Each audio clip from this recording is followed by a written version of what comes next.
দর্শক, থাইল্যান্ডের রাজধানী ব্যাংকক থেকে আপনাদের স্বাগত জানাচ্ছি। আমি আব্দুল হামিদ। আপনাদেরকে থাইল্যান্ডের ব্যাংকক শহরের আরেকটি শহর চায়না টাউন, সেই চায়না টাউন সেখানে এনেছি। আপনারা দেখতে পাচ্ছেন আহ, অসংখ্য বিদেশি, বিশেষ করে যারা চায়না থেকে থাইল্যান্ডে বেড়াতে এসেছেন, তারা এই এলাকা তাদের নিজেদের শহর মনে করেন। চায়নার বাইরেও থাইল্যান্ডে যে তাদের নিজেদের শহর রয়েছে, সেখানে তারা ঘুরে থাকেন। বিশেষ করে এশিয়ার যারা পর্যটক ইউরোপ আমেরিকা থেকে এই থাইল্যান্ডে বেড়াতে আসে, ঘুরতে আসে, তারা চায়নার যে ঐতিহ্য, চায়নার খাবারের বৈচিত্র্য, সেগুলো তারা উপভোগ করে থাকেন। বলা বাহুল্য যে এখানে অসংখ্য মানুষ, বিশেষ করে সন্ধ্যার পর এখানে নানা বয়সের, নানা জাতের মানুষের, শ্রেণী পেশার মানুষের এখানে খাবার, এখানে বিভিন্ন বৈচিত্র্যের খাবার, স্বাদের খাবার এখানে উপভোগ করে থাকে, ঘুরে বেড়ায়। অসংখ্য মানুষ, পর্যটনের সমৃদ্ধ এশিয়ান, ইউরোপ বলা হয় থাইল্যান্ডের ব্যাংকক, নানা স্বাদের খাবার তারা এখানে উপভোগ করেন সন্ধ্যার পর। বিশেষ করে যেহেতু তারা শীত থেকে এসেছেন বা রেখে থেকে এসেছেন, নয়টা দশটার পরে এখানে আর কোনো বস্তু পাওয়া যাবে না। এবারেই সন্ধ্যার আগে যেমনটা এই জমজমাট আসর বসে থাকে, তেমনি রাত 9টা-10টার পর এই মানুষগুলোকে আর এখানে পাওয়া যাবে না। খাবারের যে স্বাদ, বৈচিত্র্য, তারা এরপর তারা তাদের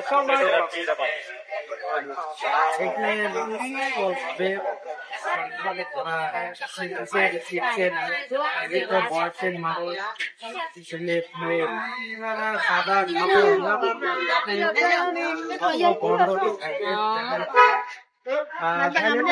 ব্যাংকক শহরের যে দর্শনীয় কয়েকটি স্থানের মধ্যে চায়না টাউন অন্যতম। মানুষ ঘুরতে ফিরতে বিনোদনের নানান আয়োজন রয়েছে, স্ট্রিট ফুডগুলো এখানে খুবই সুস্বাদু। আসছেন মানুষ এখানে সবই সব ধরনের নানা বয়সের নানা মানুষ এখানে উপভোগ করেন, তাদের সময় অতিবাহিত করেন। আপনারা জানেন বছরে এই সময়টি গরম, বেশ গরম, থাইল্যান্ডের ব্যাংককে বেশ গরম। গত দুদিন আগেও এখানে তাপমাত্রা 53 ডিগ্রি ছাড়িয়েছে। সুতরাং যারা ইউরোপ আমেরিকা থেকে এসেছেন, তারা বিকেলের পর সন্ধ্যার আগে তারা এখানে যেমন জমজমাটে অংশ নেন, পাশাপাশি রাত 9টা-10টার পরে আবার তারা তাদের অন্য কাজে ফিরে যান। অন্যরকম একটা শহর, প্রাণবন্ত, মানুষকে সন্ধ্যার পর যে প্রাণের সঞ্চার করে সেটি এখানে দেখা যাচ্ছে। বিভিন্ন এটি একটি সড়কের পাশে যারা এখানে পর্যটক এসেছেন, তারা তাদের কর্মকাণ্ড চালিয়েছেন এবং পাশাপাশি সড়কের গাড়ি ঘোড়াও, সেটি গাড়ি, বাস, সেটি ট্যাক্সি যেগুলো চলে থাকে, সেখানেও কোনো বিশৃঙ্খলা দেখছি না আমরা। একদমই পুলিশের, আইন শৃঙ্খলা বাহিনীর উপস্থিতিও এখানে খুবই কম, তার কারণে এখানে নিয়মের ব্যাপারে কঠোর। তো সেগুলো খুবই আন্তরিকতার সাথে এখানে দেখা হয়ে থাকে। বিশেষ করে পর্যটকদের ব্যাপারে সরকার খুবই আন্তরিক, এখানকার প্রশাসন খুবই জরুরি পদক্ষেপ নিয়ে থাকেন। দর্শক, আপনাদের এই চায়না টাউন এলাকাটা একটু ঘুরে দেখাই, যে মানুষের, যারা পর্যটক থাইল্যান্ডের ব্যাংককে এসেছেন, ঘুরছেন ফিরছেন, তারা কিভাবে এখানে ভিড় জমিয়েছেন একটু ছবিতে আমরা ভিডিওতে দেখেন। চায়না টাউন এলাকায় বিশেষ করে চীন থেকে যারা এসেছেন, ইউরোপ আমেরিকা থেকে ভিন্ন স্বাদের খাবার এবং আয়োজন দেখতে, এখানে চীনাদের 200 বছর আগে থেকে তারা এখানে বসতি করেছেন। সেই বসতির নানান ঐতিহ্য, চীনাদের নানা সংস্কৃতি এখানে রয়েছে, সেটি ইউরোপ আমেরিকা থেকে যারা এসেছেন তারা সেটি উপভোগ করার চেষ্টা করে থাকেন। আমরা একটা দেখে নিই ভিডিওতে। আমরা একবার ওই দিকে চলে যাই। আমি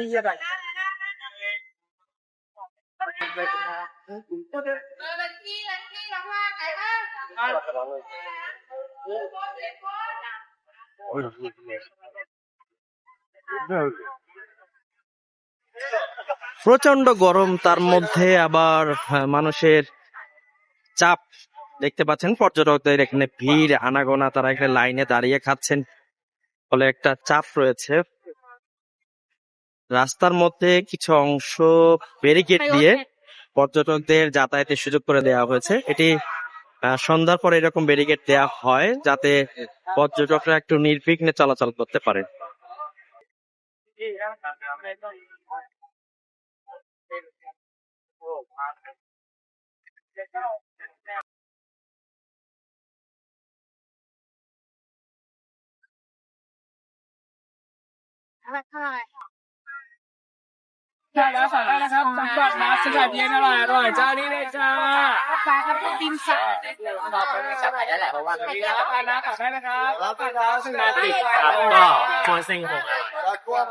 এত ভিড়, সেই চাপ সামাল দিতে অনেকটা হিমশিম খেতে হয় এখানে। যারা পর্যটক, তারা এই ভিড় পেরিয়ে সামনের দিকে এগোনো অনেক কষ্ট।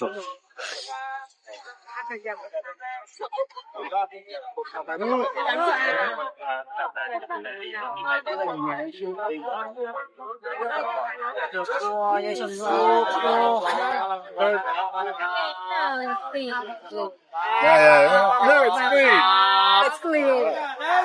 You sound Italian all of a sudden. Planetary for Paris.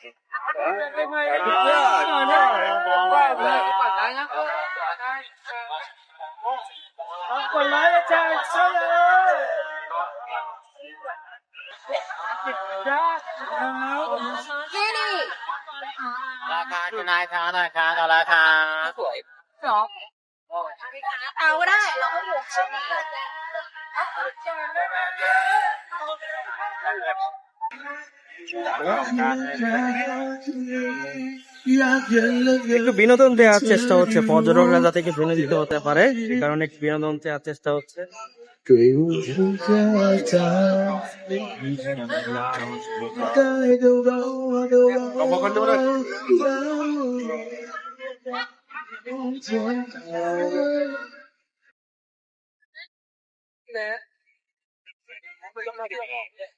আমরা যাইনি তো।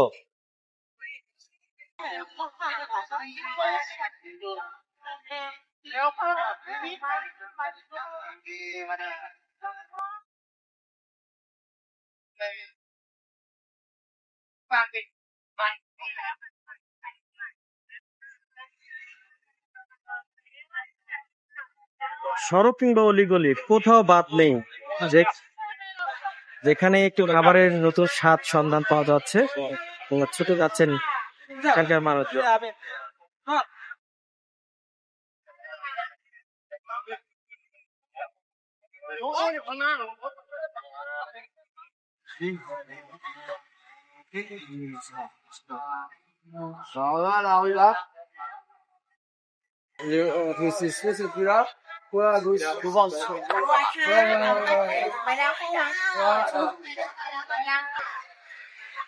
দর্শক, থাইল্যান্ডের রাজধানী ব্যাংকক আর ব্যাংককের শহর চায়না টাউন থেকে আজকের মতো বিদায় নিচ্ছি।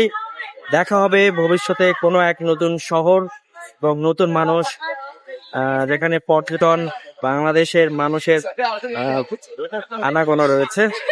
আজকের মতো বিদায় নিচ্ছি, আমি সৈয়দ আব্দুল মুকিম।